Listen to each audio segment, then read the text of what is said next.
What is up guys, and welcome back to the channel, and today you can see I'm back on the SP404-MK2 in the studio. I wanted to get the studio videos kicked off again, so in this particular video I wanted to show you this tip. Now this particular tip or shortcut on the SP404-MK2 came in so useful to me recently that I just had to share this one. So I will go as far to say as in this context that I'm going to show you, this is probably one of the most slept on shortcuts on the SP404-MK2, and it's just unbelievably useful. And just before I start guys, don't forget to check out my shop, SPVIDZ.com. I've got beat packs, merch, this skin you can see here as well. Loads of different ways you can support me. Check out all the links in the description below, and it keeps me making videos like this. I would really appreciate that.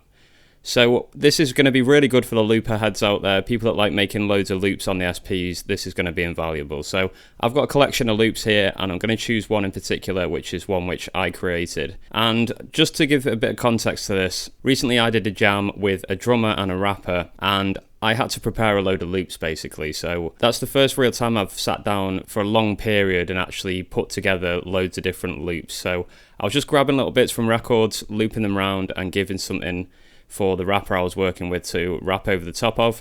It was just the first jam we'd ever done, so it was just kind of me getting some ideas together. So I thought loops would be a really good way to go about it, just to see if we could get some ideas going. And this beat in particular is one that I've got ready.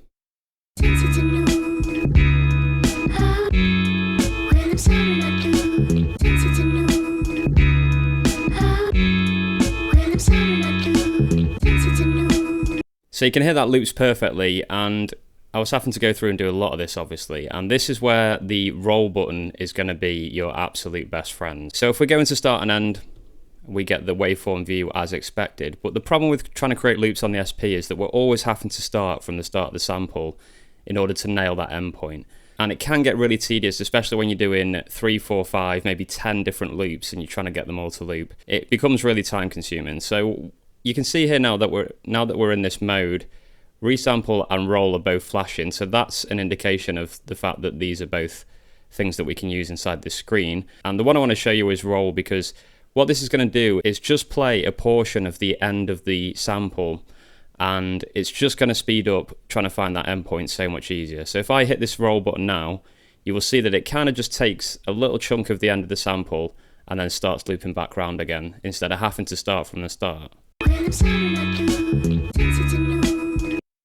You hear that? And it just gives me enough information to know that that's looping perfectly. It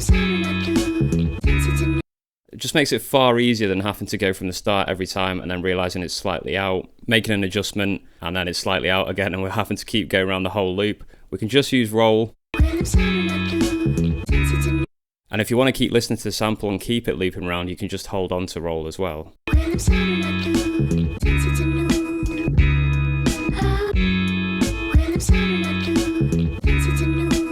So yeah, there we go. I know this is a very basic tip, but it's something that I really wanted to show you guys, because like I mentioned, it was just absolutely invaluable to me when I was preparing loops for this rap and drum jam that we did not too long ago. There's loads of little shortcuts on the SP. I'm going to be doing some roundups again soon to help you guys out, because they are incredibly useful. They're just really hard to remember. So stay tuned. I'll be back with some more stuff like that very, very soon.